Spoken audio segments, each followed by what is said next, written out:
February is Teen Dating Violence Awareness Month, and Radius Child and Youth Services has developed a program to address escalating youth dating violence. Melissa Maltar is the manager of clinical services at Radius and joins us via Skype. Thanks so much for joining us. Obviously, there's a need here. Tell us about this program and why it was started. Good morning, Bob. Youth dating violence is violence between adolescent dating partners. It can be physical, emotional, sexual, or cyber in nature. According to Canadian stats, dating violence is most common between individuals aged 15 to 24, making up just over 40% of all dating violence incidents in Canada. And almost 30% of high school students have experienced violence in their dating relationships. As well, Bob, 1/3 of all incidents of violence in intimate relationships are never reported. And frankly, numerous studies have suggested that without intervention, youth engaging in violence are much more likely to use violence in adulthood against their future partners. So that's Right. sort of why we thought it was important. Yeah, it's a cyclical thing. So the federal government has actually provided some money, some funding to Radius to come up with this program. How does it work? Yes, and thanks to the generous support of Public Safety Canada, we're committed to changing the trajectory of their lives so they can live without violence in their relationships. What we know is that young people who hurt others in relationships often have been hurt themselves.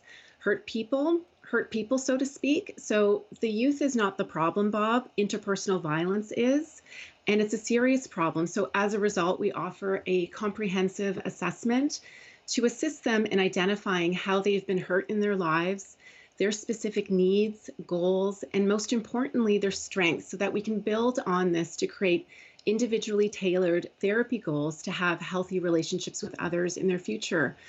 Ultimately, really the intention of the program is to support youth in developing skills and tools necessary to build a future free from violence. So how does one access this program? Well, no matter where you live in Ontario, services are free for youth aged 12 to 21 years old. Call our intake coordinator, Sarah. Look us up on radiuscys.ca. If our locations in Oakville or Etobicoke are not accessible to you, we offer video services. And anybody can really make a referral, Bob. Youth themselves, their parents, caregivers, Children's Aid Society, Indigenous Child and Family Wellbeing agencies, probation, police, and any community partner are all welcome to make referrals to our services. And youth who've also experienced dating violence themselves can also be eligible for referral for our services. Okay, have you seen these numbers compounded by the pandemic? Has that been a factor? There have been lots of news articles and research out there that are highlighting that the stress of the pandemic is certainly impacting on people's coping with respect to violence, abuse, and neglect in homes. So absolutely, Bob. Yeah, and this is just one component of all the great work you do there at Radius Youth and Child Services. Can you give us a general overview of your mandate? Absolutely. We are a specialized children's mental health organization that has specialization in working with children and youth who've experienced abuse, neglect, or any type of interpersonal abuse and neglect or violence. And we're a specialized agency that offers those services with comprehensive treatment and assessment.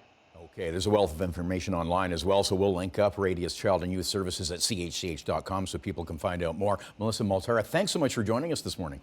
Thank you for your support, Bob.